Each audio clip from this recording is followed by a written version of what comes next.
하나님 말씀 사도행전 6장입니다. 신약성경 196쪽, 어떤 성경은 195쪽이기도 하죠. 사도행전 6장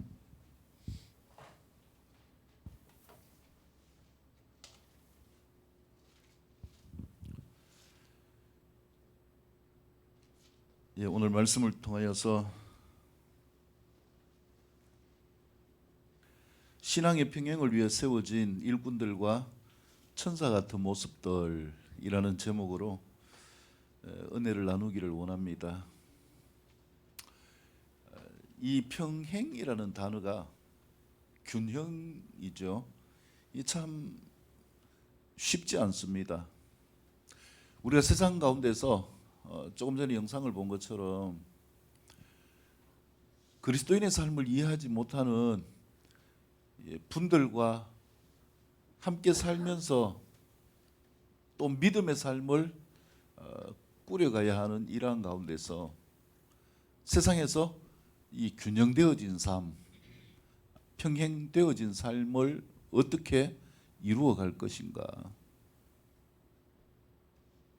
우리가 예수님처럼 완전한 존재 같으면요 걱정할 필요가 없겠죠.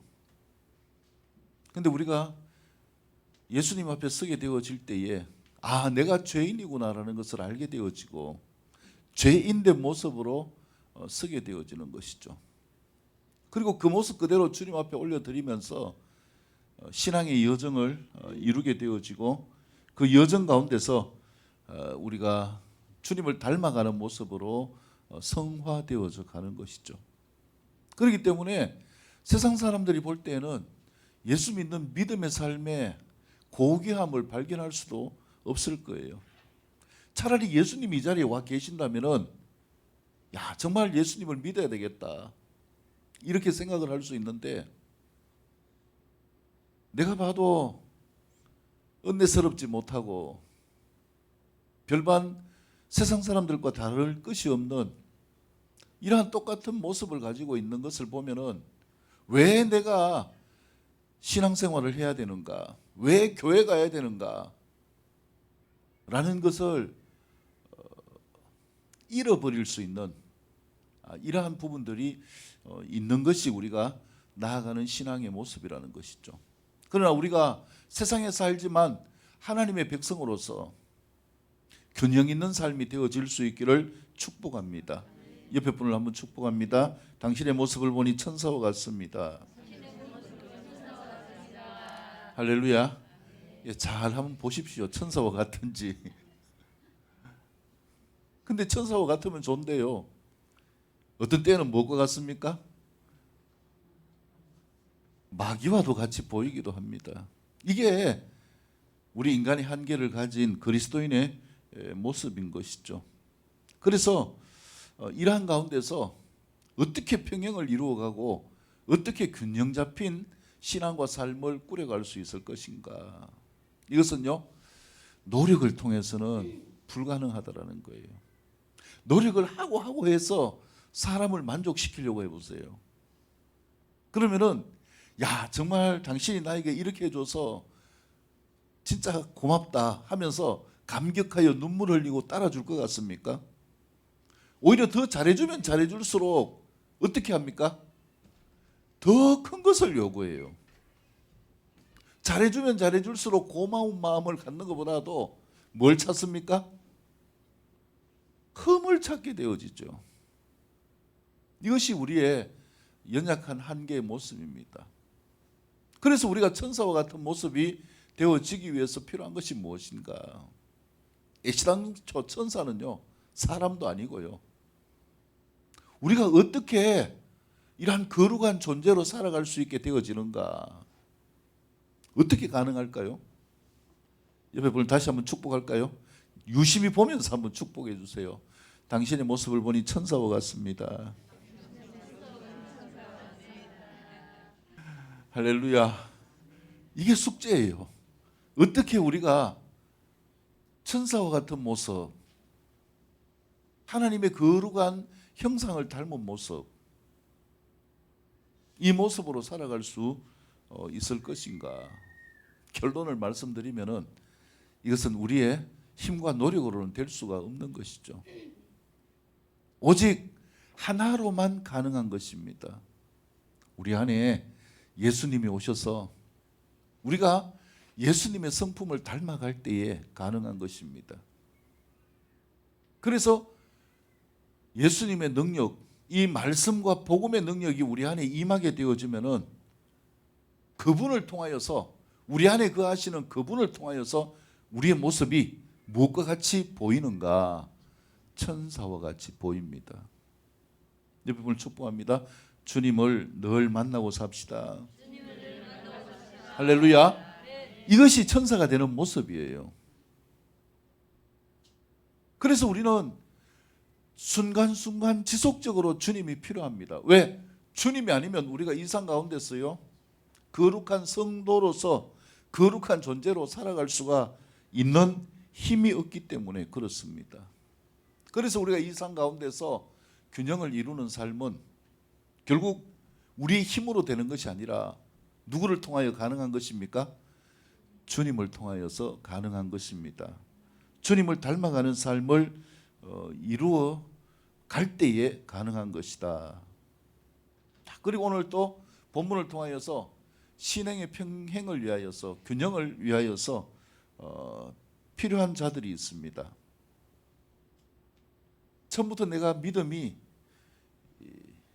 성장하여서 사람들에게 인정받는 삶이 되어지는가? 결코 그렇지 않죠.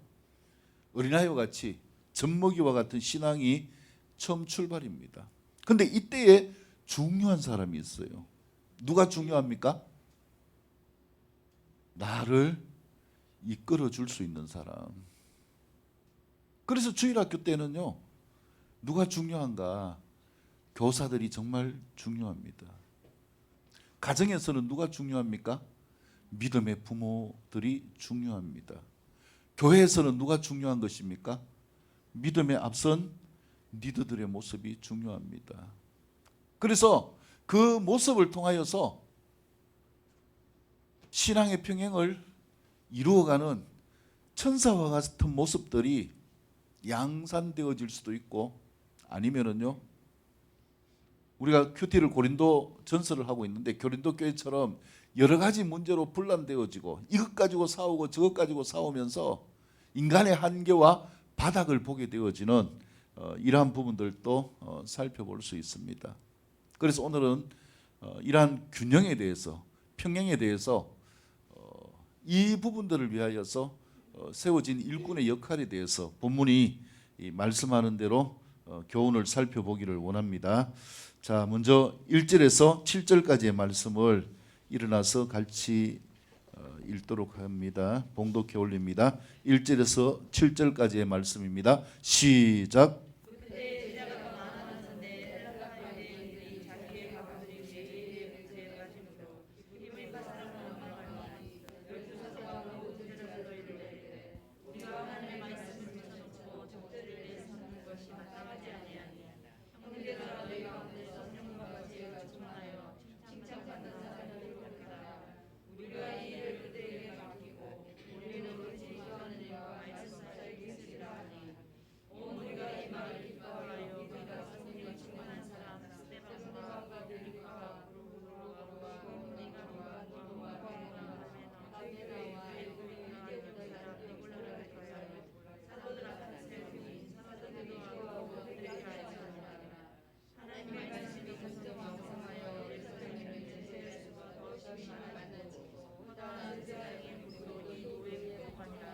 아멘.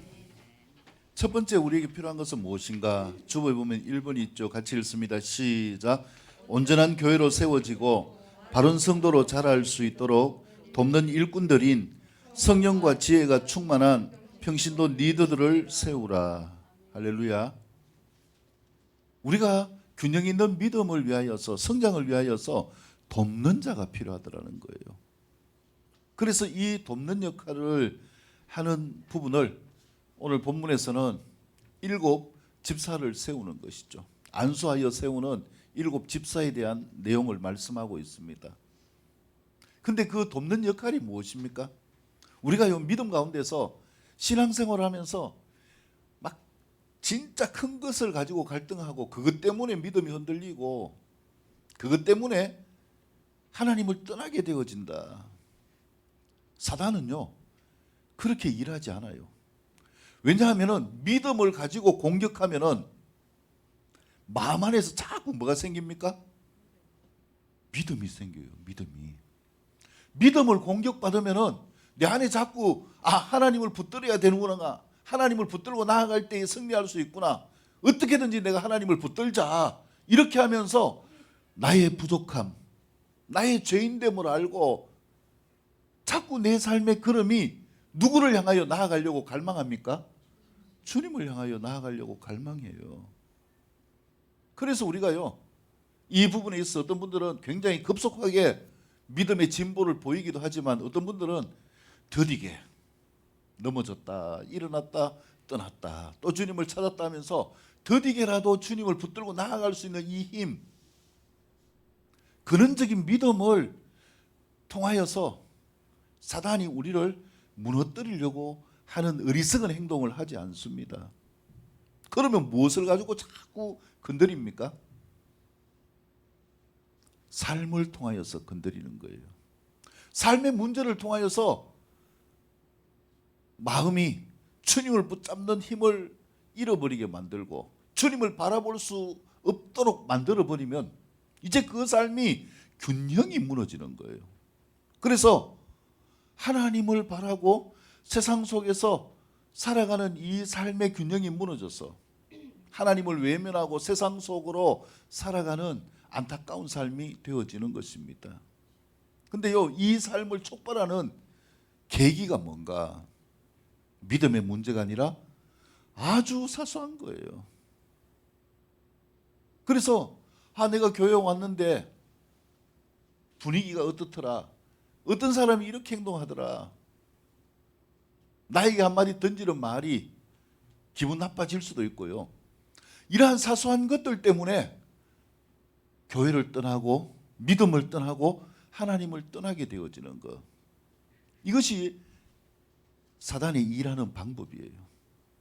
그래서 오늘 본문에도 보면은 뭐 큰 문제 가지고 분쟁이 일어난 게 아니에요. 무슨 문제냐면은 그 당시에 이 예루살렘 교회에 크게 두 파가 있었어요. 한 파는 뭐냐면은 헬라파 그리스도인들이고 한 부리는 히브리파 그리스도인들이에요. 다른 말로 하면은 그리스 문화권, 이 외국에 이민 가가지고 살다가 예수님을 믿고 돌아와서 예배하는 자들이겠죠. 그리고 원래 예루살렘에 있다가 이 이스라엘에 있다가 예수님을 믿고 신앙하는 유대 그리스도인들. 그래서 이 두 파가요 믿음의 영역을 가지고 싸웠나? 아닙니다. 1절 보면은요 아주 사소한 문제를 가지고 싸웠어요. 그게 뭐냐면은 매일 과부를 위해서 구제를 해요. 먹고 살아야 되니까 이제 교회 가운데 주어진 많은 것들 가운데서 이 매일매일 필요한 양식을 공급하는 이러한 역할을 하게 되어지는데요. 헬라파 유대인들이 들고 일어났어요. 왜 양식을 주는데 자꾸 우리 과부들은 빼먹느냐? 너희가 주도권을 잡고 있다고, 너희가 원래부터 여기에 있는 성도라고 우리를 차별하는 거 아니냐? 이 문제 가지고 지금 싸움이 일어나게 되어진 거예요. 우리가 믿음으로 나아가게 되어지면서 신앙 가운데서 사단은 아주 이렇게 작은 부분들을 가지고 우리의 마음을 흐트러 놓고 믿음에서 떠나가게 만들어요. 그래도요, 믿음의 본질을 아는 주님을 온전히 만난 삶을 이루어가는 이 성도들의 모습은요, 그런 것이 있어도 당연하게 생각합니다. 뭐 교회가 다 천국일 수가 없고, 이런 사람도 있고 저런 사람도 있고, 또 우리가 죄인이지 의인이 될 수가 없지 않느냐. 주님이 의인으로 인정해 주셨지만은 천국 가야 진정한 의인으로 영광스러운 존재로 사는 것이지, 이 땅 가운데는 항상 한계가 있는 삶이 아니냐. 야, 이렇게 생각을 하면 좋은데 그렇지 않다라는 거예요. 그래서 여러 가지의 문제들이 보이는데 그 문제 가운데서 나에게 버겁게 하는 이러한 사소한 문제들이 마음의 균형을 잃어버리게 만들고 믿음을 잃어버리게 만들어요. 그래서 이러한 부분들을 회복하고 방지하기 위해서 신앙의 평형을 위한 일꾼들을 세웁니다. 그것이 오늘 말씀이죠. 그래서 2절 말씀 보면은 누가 나오느냐면은 사도가 나오죠. 그리고 3절에 보면은 사람들을 쭉 세우는데 누구를 세웁니까? 집사를 세우죠. 자, 그래서 교회 가운데서는요, 이 신앙의 평형을 위해서 일하는 이 두 부류의 섬기는 자들이 있어요. 첫 번째는 사도입니다. 사도들은 누구예요? 사도들은 누가 불러주셨는가? 사도들은 예수님이 불러주셨어요. 예수님이 불러주셨고 예수님과 함께 하면서 예수님의 십자가의 죽으심과 부활을 본 자들이에요.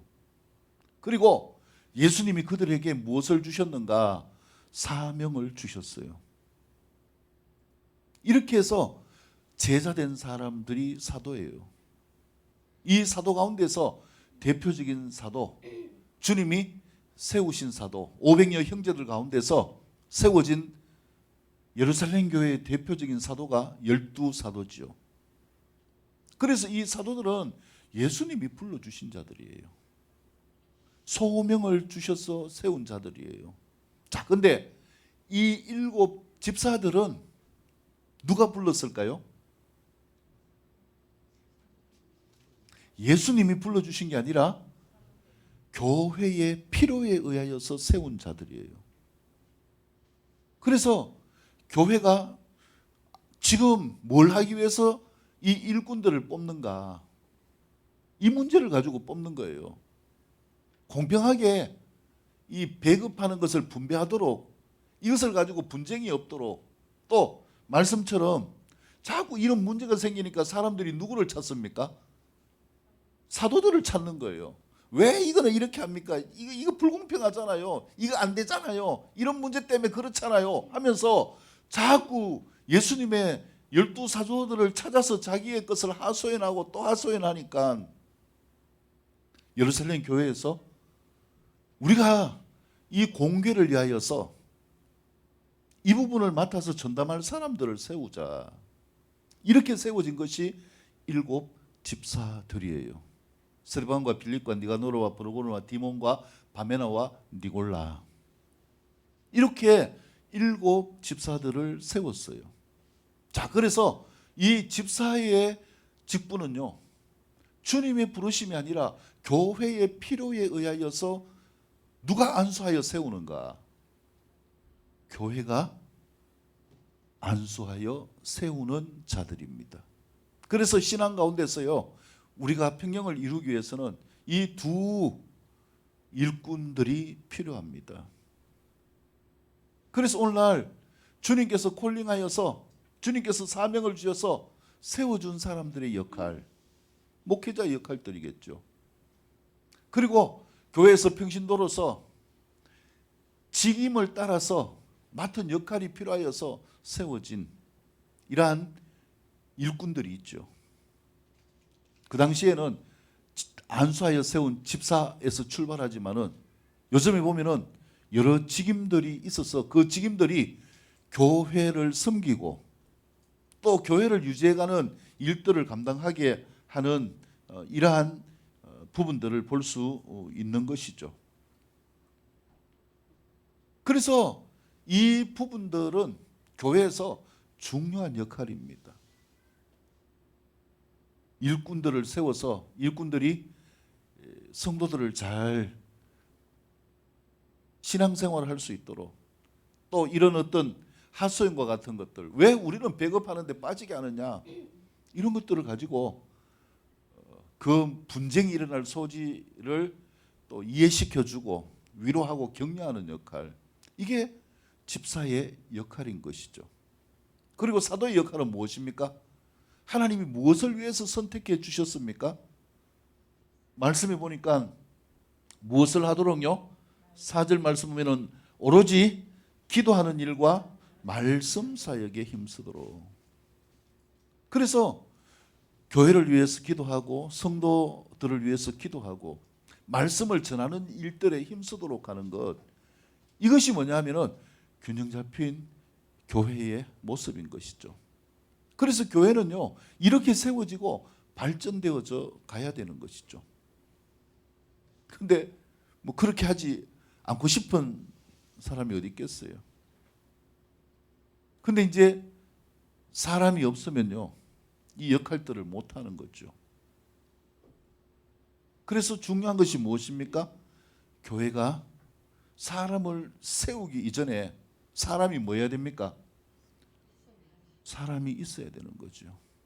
그리고 그 있는 사람 가운데서 한 사람 한 사람 주님이 원하시는 일꾼들로 세워가게 되어지는 모습, 이것이 천사와 같은 교회의 모습이고, 주님을 붙잡고 살아가는 이 삶이 천사와 같은 일꾼들의 모습인 것이죠.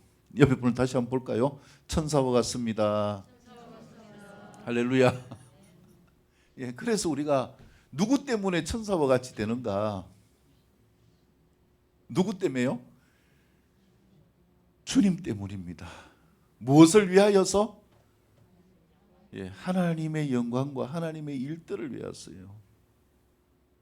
그래서 이제 어떤 분들 이렇게 이제 갑자기 보면은 막 무슨 일이 힘든 일이 있는지 얼굴이 천사와 같은 게 아니라 확 굳어져 있어요.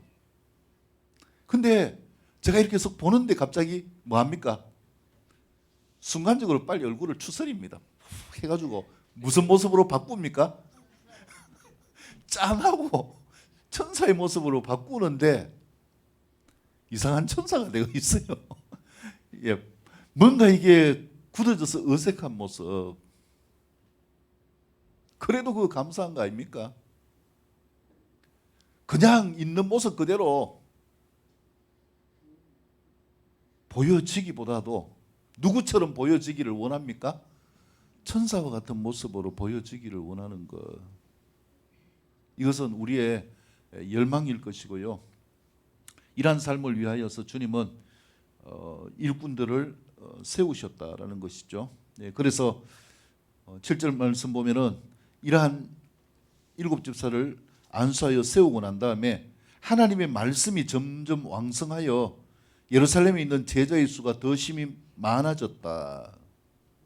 결국은 하나님의 영역들이 이루어지는 이 균형 잡힌 일꾼들이 있어야 성도들이 많아지게 되어진다라는 거예요. 천사와 같은 모습으로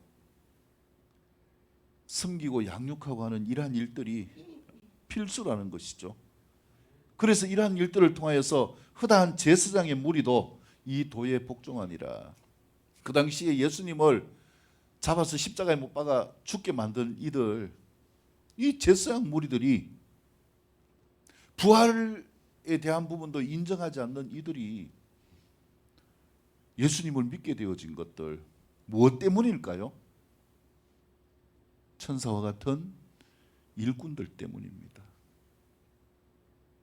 네, 그래서 우리가 예수님을 믿는다는 것은요, 이중적입니다. 주님을 닮아가는 모습을 이루어 가야 되지만은 그 모습을 누구에게 보여줘야 됩니까? 세상 사람들에게, 주변 사람들에게 보여줘야 되는 거죠. 보여주기 싫어도 보여지는 겁니다. 그래서 사람들이 그리스도인의 모습을 보고 누구를 발견하는가? 하나님을 발견하기 때문에 우리의 모습은 좋든지 싫든지 어떤 모습이 되어져야 됩니까? 옆에 분을 축복합니다. 천사와 같은 모습이 됩시다. 할렐루야. 예, 그래서 우리가 천사와 같은 모습이 되어져야 되는데, 이 천사와 같은 모습을 가진 자를 어떻게 표현을 하고 있는가? 무엇이 충만한 자라고 이야기를 하고 있습니까?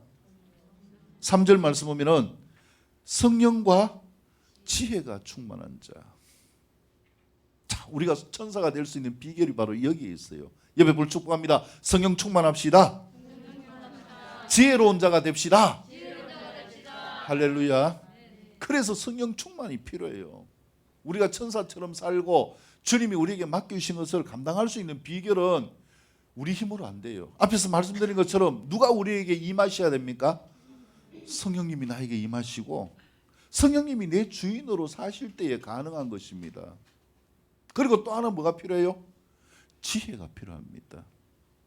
내가 어떻게 센스 있게, 어떻게 마음을 헤아리고, 어떻게 가려운 데를 긁어줄 수 있는 이러한 일꾼이 되고 리더가 되는가. 지혜가 있어야 되는 거죠.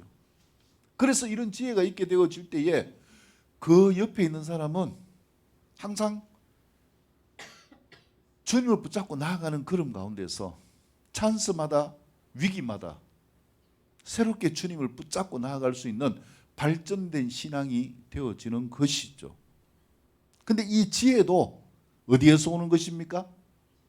제가 말씀드린 것처럼 꾀가 아니에요. 꾀를 내기 위해서 잘해주는 이러한 행동이 아니라 이 지혜는 어디에서 오는가?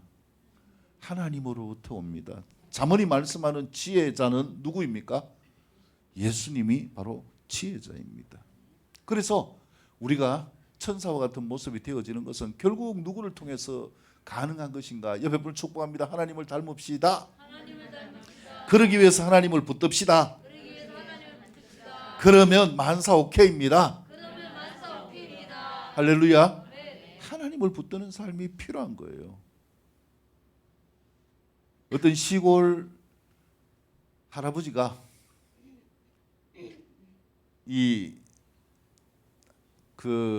하여튼 소포와 같은 걸 하나를 받았습니다. 근데 그거 보니까 뭐가 있느냐 하면은 서울 가는 기차표가 있어요. 그 서울에 있는 딸이 아버지 한번 놀러 오세요. 그래서 제가 차표와 여비를 보냅니다. 이걸 받았어요. 그럼 뭐 해야 됩니까? 그걸 가지고 서울만 가면 되잖아요. 기차표를 가지고 여기 가가지고 내 밀면 되고, 그 다음에 차를 타고 가면서 옛날에는 서울까지 가는 그 비둘기호는 13시간씩 이렇게 걸렸어요. 가면서 배고프면 뭐 하면 됩니까? 계란도 사 먹고 도시락도 사 먹고 하면 되잖아요. 근데 이걸 모르고 딸이 오라고 했다고 그날부터 걸어가지고 서울까지 갔다. 이거 말이 안 되잖아요. 우리에게 필요한 것은요, 우리의 노력이 아니라 하나님이 함께 하시면 모든 게 다 된다라는 거예요. 그래서 중요한 것은 하나님이 나와 함께 하시는 삶이 되어지는 것이고, 일꾼들은 이것을 가리키는 거예요. 우리가 무엇을 줄 수 있는 것이 아니라 함께 하시는 하나님의 역사가 어떤 것인지를 간증하고 가르쳐주고 위로하고 격려하고 주님을 붙들도록, 주님을 붙들고 살도록 그렇게 도와주는 역할을 하는 것이다. 이렇게 해서 든든히 서가는 성도와 교회가 될 수 있기를 축복합니다. 자, 두 번째 교훈은 8절에서 10절까지의 말씀입니다. 같이 읽겠습니다. 일어서서 8절에서 10절까지의 말씀을 같이 읽습니다. 시작.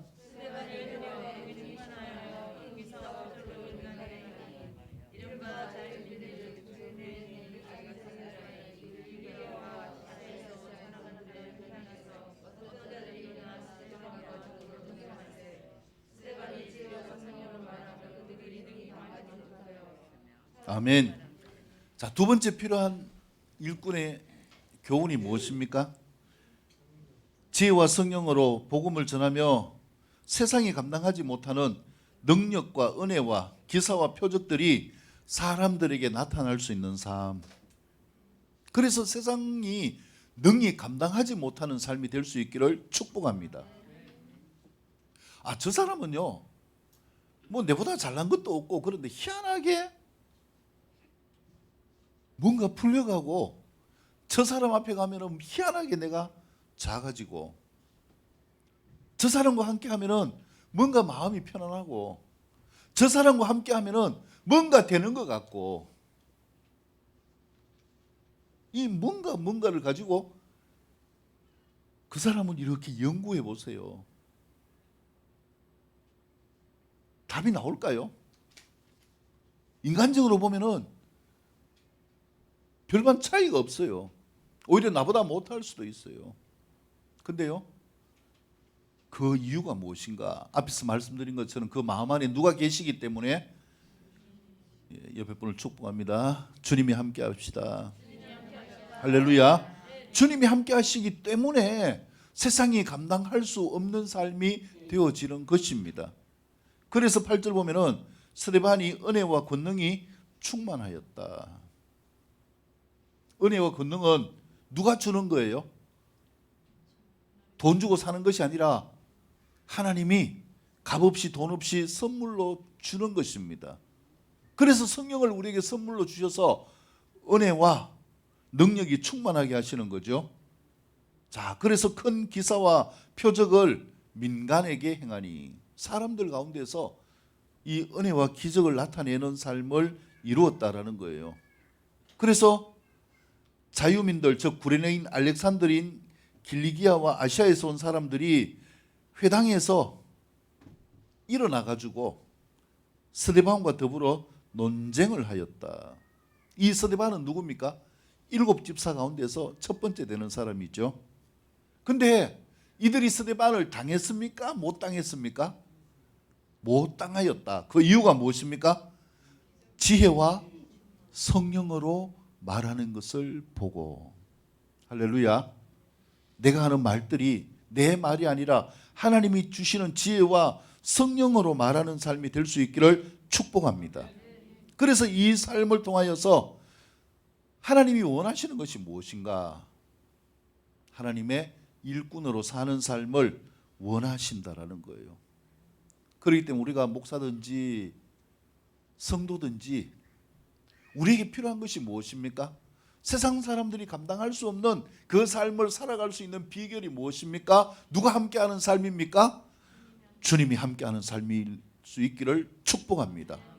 이 지혜와 성령이 충만한 삶이 되어지고 은혜와 능력이 충만한 삶이 되어지고 우리에게 이 기사와 표적이 충만한 삶이 되어지게 하시는 하나님이 우리 가운데 거하시면은요, 이 삶은 능치 못하는 역사를 나타냅니다. 그래서 이런 삶이 있는 자리가 복된 거예요. 이런 스데반과 같은 사람이 있는 교회는 세상이 감당할 수 없는 교회가 되는 것이죠. 이러한 사람이 있는 가정은 세상이 감당할 수 없는 집안이 되는 것이죠. 이러한 사람이 있는 직장은 세상이 감당할 수 없는 놀라운 일들이 나타나는 직장이 되고 사업터가 될 것이기 때문에 그렇습니다. 그래서 우리는요, 우리의 삶을 어떻게 하든지 누구를 닮은 삶을 살아야 되는가? 주님을 닮은 삶이 될 수 있기를 축복합니다. 이 삶을 이루어가서 세상이 감당할 수 없는 삶이 되어지는 일꾼. 이것이 주님이 우리에게 요구하시는 삶이라는 것이죠.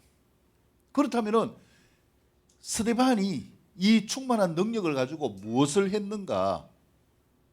민간에게 하나님의 역사를 나타냈다라는 거예요. 사람들 사이에 복음의 역사를 나타냈다라는 거예요. 자, 첫 번째 교훈에서 기억나시죠? 7 집사가 세워진 목적이 뭐라고 했어요? 무엇을 위하여서? 예? 배급하는 거 가지고 시끄러우니까 그 일을 감당하게 하려고 7 집사를 세웠다. 근데요, 방금 읽은 구절에서 스데반은 이 배급하는 일에 힘썼다 이렇게 나오지 않아요. 오히려 뭐 했다라는 거예요?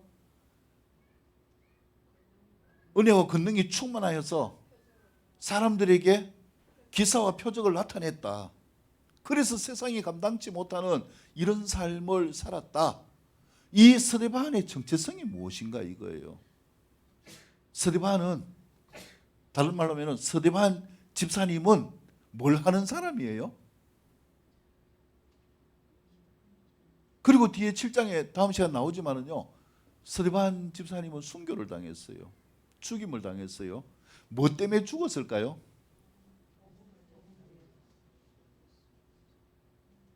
복음을 위하여 죽었죠. 역할의 중심이 뭔가 이거예요. 우리가 믿음으로 사는 중심이 뭔가 이걸 말씀하고 있는 거예요. 만약에 복음이 아니라 내가 맡은 직임 때문에 죽었다 이렇게 되면은 성경이 달라져야죠. 스데반이 공평하게 헬라 과부와 히브리 과부들에게 배급을 주는 역할을 잘 감당했습니다. 사람들이 엄청 많아가지고 이 역할을 감당하다가 피곤해가지고 힘들어가지고 과로로 죽었습니다. 이렇게 이야기하는가요? 결국 우리 믿음의 정체성이 뭔가 이거예요. 우리는 오직 주님을 위한 삶을 살아가야 되는 것입니다. 나를 통하여서 예수님이 전해지는 삶이 되어지는 것, 이것이 우리의 모습이라는 것이죠. 그래서 7 집사가 공개를 위해서 세워졌지만은요, 이들이 살아가는 삶은 스데반도 마찬가지고 빌립 집사도 마찬가지고 나머지 이 집사들의 삶도 다 뭐하다가 복음을 전하다가 살다 죽은 거예요. 우리가 예수님을 믿고 일꾼으로 자라는 것은 무엇을 위한 것입니까? 복음을 전하기 위한 거예요. 내가 만난 예수님을 다른 사람에게 전하는 삶, 이것이 우리가 예수님을 믿는 믿음의 정체성이고 목적이라는 것입니다. 그래서 일꾼은 내가 맡은 일 요것만 잘하지라는 것이 아니라, 일꾼은 복음을 전하는 것은 결국 누구를 세우는 것입니까? 성도를 세우는 거예요. 교회를 세우는 것이죠. 믿음이 연약한 자를 돌보고 위로하고 격려하는 역할을 하는 것이죠. 저 사람은 내하고 상관없는데, 이게 아니죠. 나와 상관이 없더라도 내가 주님의 일꾼이라면 당연히 그 사람을 위로할 수 있어야 되죠. 사랑하고 격려할 수 있어야 되죠. 이것이 주님이 세우시는 일꾼의 모습이다라는 거예요. 이 일을 위하여서 하나님이 무엇을 주셨습니까? 사도들에게 주신 것처럼 동일하게 지혜와 성령을 주셨고, 은혜와 능력을 주셨고, 기적과 이적이 나타날 수 있는 이러한 하나님의 역사를 나타내 주셨습니다. 삶에 필요한 모든 것들을 주신 목적도 무엇입니까? 옆에 분을 축복합니다. 일꾼으로 삽시다. 할렐루야. 이것이 우리가 나아가야 될 삶의 모습이다. 그래서 믿음이 어릴 때는요, 어린아이처럼 공급받는 역할로 살면 되는 거예요.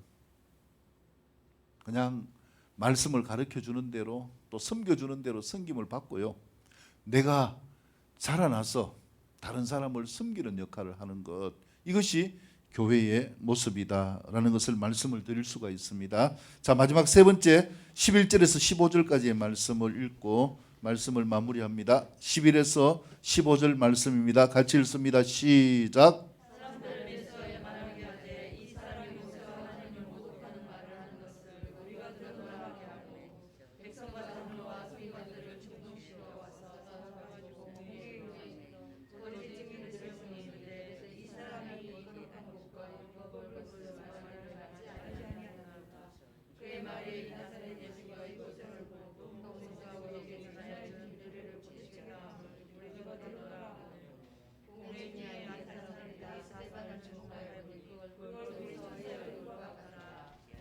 아멘.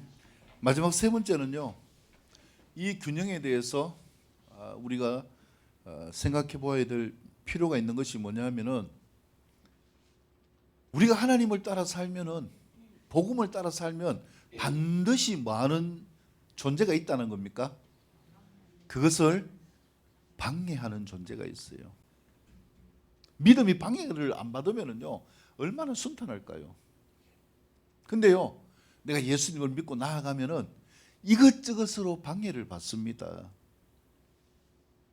이걸 가리켜 가지고 고난이라고 하지요. 믿음의 삶 가운데서 이러한 방해를 받는 것은요 우리가 세상 살기 때문에 당연한 것이에요. 우리 안에 하나님 나라가 이루어졌지만은 세상 삶 가운데서는요 이러한 모습들이 당연하다라는 거죠. 그래서 이러한 힘든 가운데서도 천사와 같은 모습을 이루기 위해서는 지속적으로 누구를 의지해야 됩니까? 주님을 의지할 수 있기를 축복합니다. 주님을 붙들 수 있기를 축복합니다.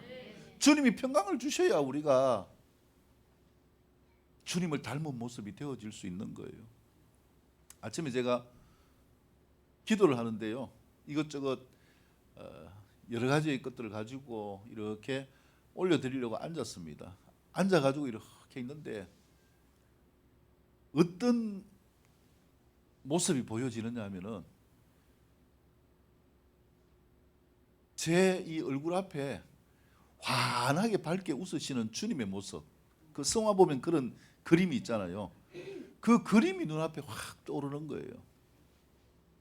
그러면서 한순간에 이 마음에서 울음이 확 터져 오르는 거예요. 그리고 평강이 오고 마음의 기쁨이 확 올라옵니다.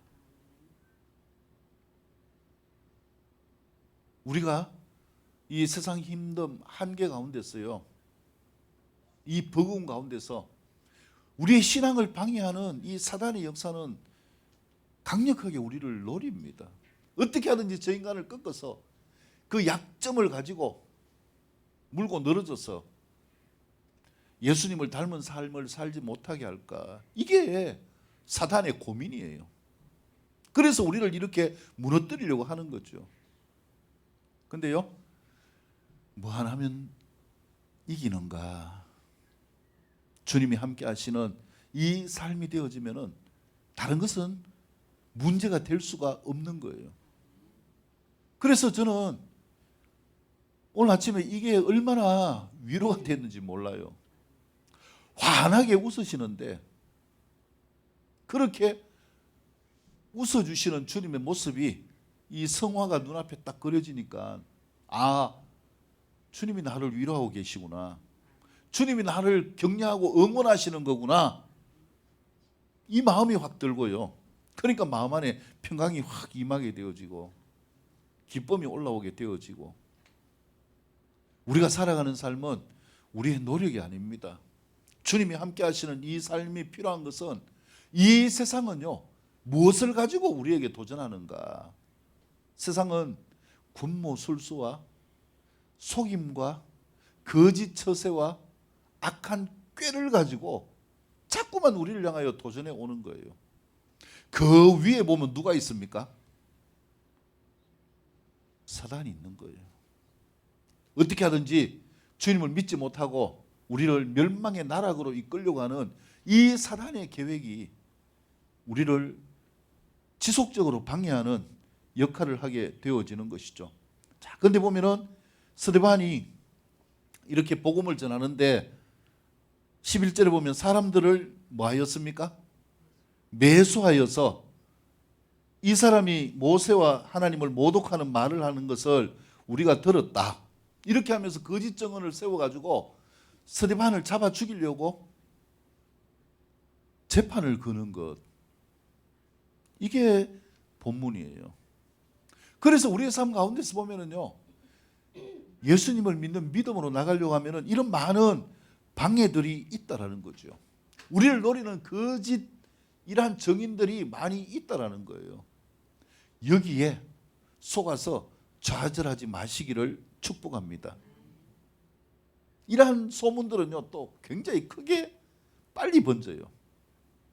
요만한 것인데 잘못한 것이 요만한데 이걸 나중에 보면 어떻게 만들었어요? 집채만하게 만들어가지고 숨도 못 쉬게 만드는 것. 이걸 자꾸 정폭시키는 역할을 하는 게 누구냐? 바로 사단이에요. 그래서 결국은 예수님을 잡아 죽인 것처럼 스데반을 죽이려고 하게 되어지는 이러한 부분들을 이야기하게 되어지는 것이죠. 가장 민감한 이 이스라엘 백성들이 가장 민감한 것이 무엇입니까? 거룩한 곳과 율법을 거슬러 말하였다. 성전을 모독하고 말씀을 회방하였다. 이렇게 이야기하는 거예요. 그러면서 14절 말씀 보면은 그의 말이 무엇인가? 나사렛 예수가 이곳을 헐고 또 모세가 우리에게 전하여 준 규례를 고치겠다. 우리가 십자가에 못 박아 죽인 예수가 하나님을 모독했기 때문에 죽인 게 아니냐. 우리의 성전을 3일 만에 헐고 다시 세우겠다고 하는 엉터리 말을 하다가 십자가에 못 박혀 죽은 사형수가 아니냐. 근데 이 스데반도 그 제자로 똑같이 이야기한다. 하나님의 말씀을 모독한다. 이 사람도 잡아 죽여야 된다. 이렇게 몰아가는 거예요. 몰아가는 거. 예수님이 무엇을 가지고 사형을 당하셨어요? 말씀입니다. 말씀. 그 말씀 때문에 스데반도 복음을 전한 이 말씀 때문에. 그래서 사단은 무엇을 이용하는가? 말씀을 교묘하게 이용하는 거예요. 에덴 동산에서와 같이. 자, 그래서 스데반을 죽이려고 하지만은 15절 마지막 말씀, 공회 중에 앉은 사람들이 다 스데반을 주목하여 보니 그 얼굴이 무엇과 같더라고요? 천사의 얼굴과 같더라. 할렐루야. 옆에 분 축복합니다. 천사의 얼굴과 같습니다. 왜냐하면 예수님이 함께 하시기 때문입니다. 왜냐하면 예수님을 붙들기 때문입니다. 왜냐하면 예배하기 때문입니다. 예수님을 사모하기 때문입니다. 할렐루야. 그래서 천사와 같은 모습이 되어질 수 있는 것이에요. 또 집에 가서 가지고요, 거울을 유심히 보면서 난 아무리 봐도 천사가 아닌 것 같다, 실망하지 마시고요. 우리 힘과 노력으로는 천사가 될 수가 없어요. 우리 안에 누가 거하셔야 됩니까? 주님이 거하셔야 돼요. 그러니까 지속적으로 주님이 우리 안에 거하시도록 우리가 주님과 함께하는 삶을 이루어 가야 되는 것입니다. 세상의 어떤 겉모술수도요, 하나님이 함께하시는 이 역사에 통하지 않습니다.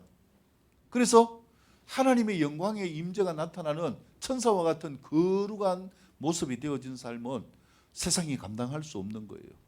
출애굽기 34장에 보면은 모세가 40일 동안 하나님과 함께 있으면서 하나님의 영광 가운데 거했어요. 그리고 모세가 이제 십계명을 받아가지고 산에서 내려오는데 사람들이 누구를 못 쳐다봤어요? 모세의 얼굴을 못 쳐다봤어요. 왜? 그 모습이 뭐가 가기 때문에? 천사와 같이 뭐가 나기 때문입니까? 광채가 났더라. 예, 제가 이렇게 보니까 다 광채가 납니다. 할렐루야. 예. 화장품 좋아가지고 광채 나는 거 말고요. 예. 주님 때문에 광채가 나는 삶.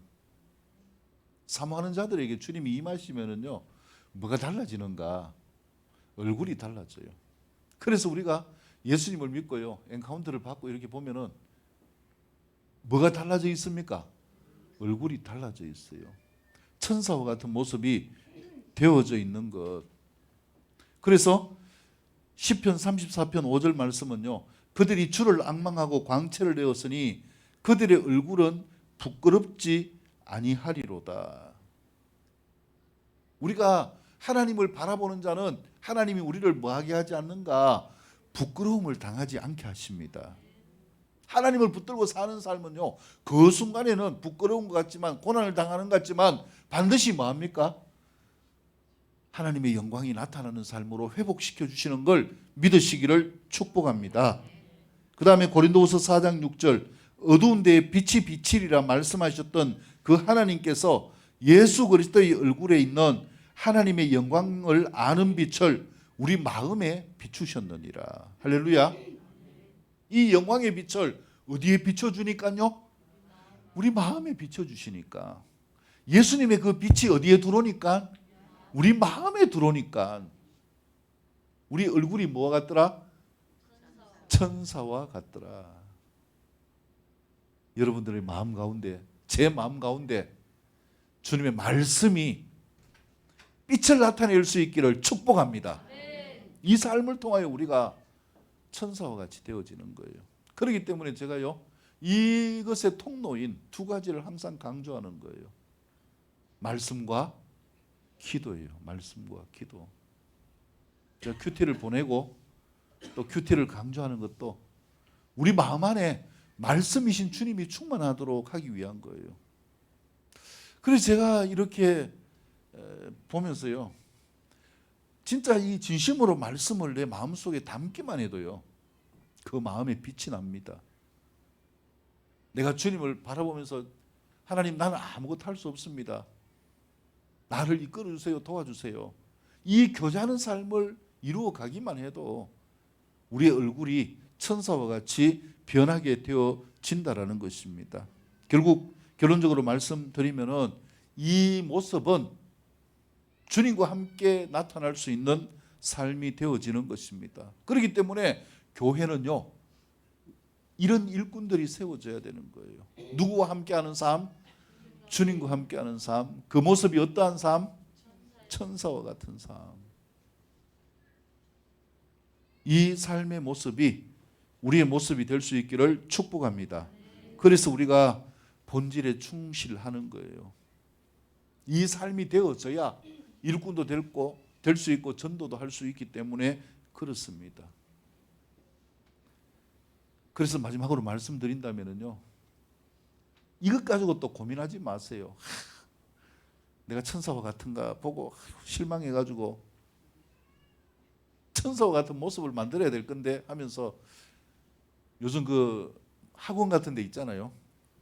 이 뭡니까 이거 뭐 이미지 코칭 하는데 막 그런 데 가가지고 막 이 웃는 모습 배워가지고 사람들이 볼 때 이랬다, 안 볼 때는 이랬다. 인위적으로 꾸민다고 되는 게 아니죠. 자유하시기를 바랍니다. 천사와 같은 모습은요, 내 힘으로는 안 돼요. 지속적으로 주님을 붙들고 나아가면 되는 거예요. 그래 자유함이 필요한데 이 자유함은 뭔가? 옆에 분을 축복합니다. 주님 안에서 즐깁시다. 내 모습 그대로 즐깁시다. 주님 안에서 내 모습 그대로 즐기는 삶이 필요합니다. 그 제가 어떤 그 TV 프로그램을 보니까요, 그 탤런트인데 류수영이라고 하는 그 탤런트가 있는데 요리 프로그램에 나왔는데 이렇게 설명을 하는데 보니까 하여튼 여자처럼 주부처럼 뭐 동장도 하고 요리도 잘하고 뭐 이렇게 하는데 뭘 만드는지 이렇게 보니까 김밥을 만들어요. 근데 김밥 하면은 벌써 우리 머릿속에 딱 뭐가 들어옵니까? 딱 정해진 게 들어오잖아요. 근데 만드는데도 보니까 똑같아요. 정해진 것. 뭐 이렇게 예를 들면은 당근, 또 뭡니까? 단무지, 뭐 그다음에 햄, 뭐 계란, 뭐 이게 기본이잖아요. 근데 그걸 가지고 그냥 하는 거예요. 근데 여기 보니까 김밥을 말았는데 완전히 이게 독창적으로 창의적으로 말았는 거예요.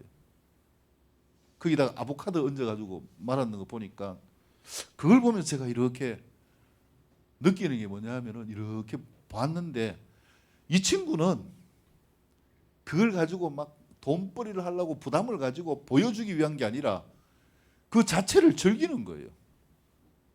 아, 우리가 믿음 안에서도 이 즐김이 필요하다.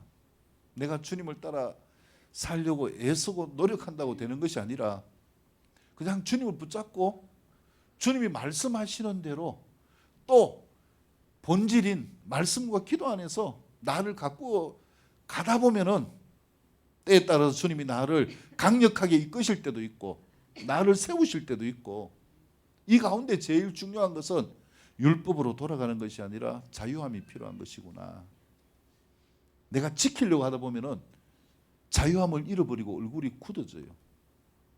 그렇지만은 주님께 맡기고 주님을 따라 살려고 주님이 이끄시는 대로 나아가려고 하는 자세를 가지면은 자유함이 오고 어떤 것이라도 내가 부담 없이 마음에 담고 살아갈 수 있는 삶, 이것이 자유한 그리스도인의 삶이구나 라는 것을 이렇게 생각을 해보았습니다. 결론적으로 천사와 같은 모습은 내 힘이 아니라 누가 함께 하셔야 됩니까? 주님이 함께 하시는 삶. 그래서 주님께 맡기고 자유함으로 승리할 수 있는 우리의 모습들이 될 수 있기를 축복합니다. 같이 기도드리겠습니다. 그렇습니다. 주님, 삶의 모든 것을 이끄시는 주님을 찬양합니다. 우리가 주님이 원하시는, 우리 마음 안에 주님이 거하시는 천사와 같은 모습으로 이 세상 가운데 균형 잡힌 삶을 살아야 되는 것, 또 우리에게 맡겨주신 역할을 가지고 균형 잡히게 살아가는 삶, 이것이 때로는 부담이 되어지고 이것을 통하여서 우리가 좌절할 때도 있지만은, 주님, 이 모든 것들은 다 주님이 하시는 것임을 고백합니다. 하나님께서 함께 하셔서 필요에 따라서 세워가시고 거기에 필요한 능력을 주시고 은혜를 주시고 성령을 주시고 지혜를 주시고 기사를 주시고 표적을 주시고, 이 모든 것들은 다 주님이 펼쳐가시는 역사임을 고백합니다. 주님, 이 역할을 위하여서 우리가 자라게 하여 주십시오. 믿음 안에서 성장하게 하여 주십시오. 주님이 원하시는 삶의 분량이 되게 하여 주십시오.